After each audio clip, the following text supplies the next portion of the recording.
नमस्कार मित्रांनो, खूप खूप स्वागत आहे तुमचं आपल्या या व्हिडिओमध्ये.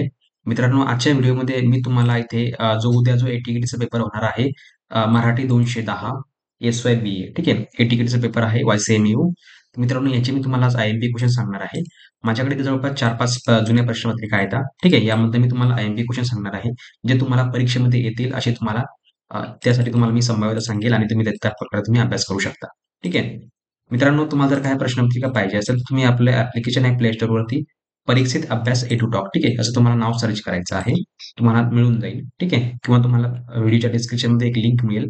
त्या लिंकवर क्लिक करून तुम्ही हे ॲप्लिकेशन घेऊ शकता. या ॲप्लिकेशनवर तुम्हाला तसेच वाय-सी-एम-यूचे जे काही होम असाइनमेंट आहेत, त्याचे रेडीमेड आन्सर तुम्हाला मी दिलेले आहेत. ते देखील तुम्ही याच्यामध्ये घेऊ शकता. ठीक आहे. तर मित्रांनो, चला व्हिडिओला सुरुवात करूया. मी तुम्हाला इथं आय-एम-पी क्वेश्चन सांगणार आहे, जे तुम्हाला उद्याच्या पेपरमध्ये सहकार्य करतील. ठीक आहे.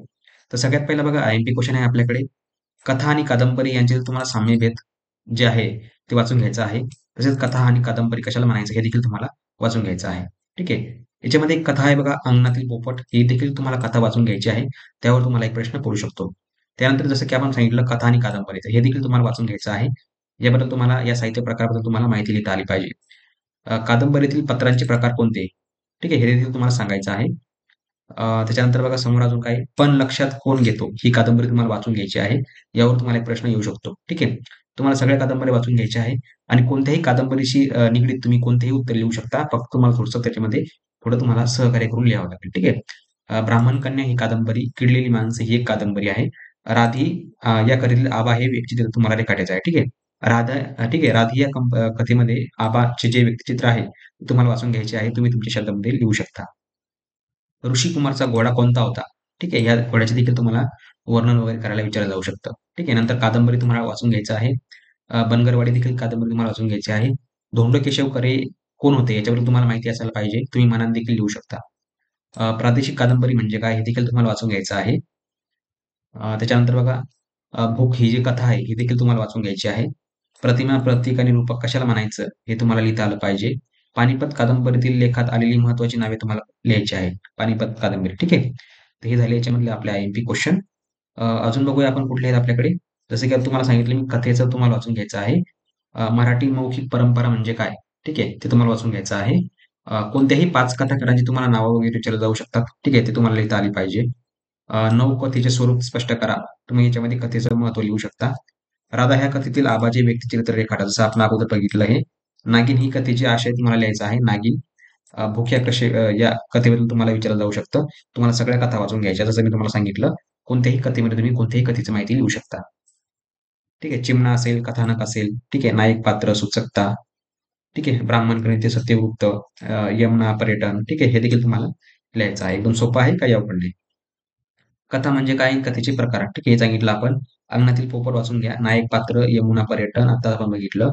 संरचना आणि परात्मका म्हणजे काय? ठीक आहे. नंतर आहे नवकथेचे स्वरूप, ब्राह्मण कन्येतील सत्यव्रत, ठीक आहे. हे देखील तुम्हाला वाचून घ्यायचं आहे.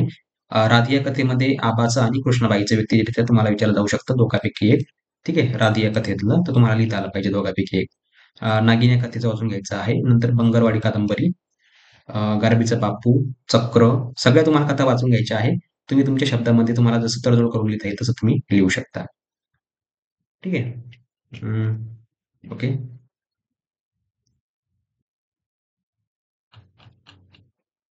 अजून बघू आपण समोर.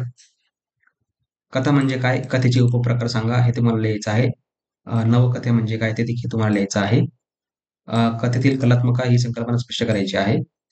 कथेतील पात्रविचार हे देखील तुम्हाला वाचून घ्यायचं आहे. नवकथा, राधिया कथेतील कादंबरीबद्दल तुम्हाला माहिती द्यायची आहे.